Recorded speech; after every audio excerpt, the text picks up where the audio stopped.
Hello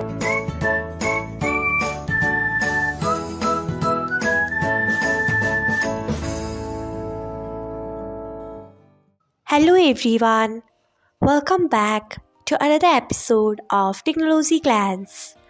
Today, in this video, I'm going to guide you through how you can change who can add me to group chats to nobody on Telegram. So, let's get started. Firstly, open Telegram app in your device. Then tap on three lines icon. Next, tap on settings. After that, tap on privacy and security. Next, you can see the option of groups and channels.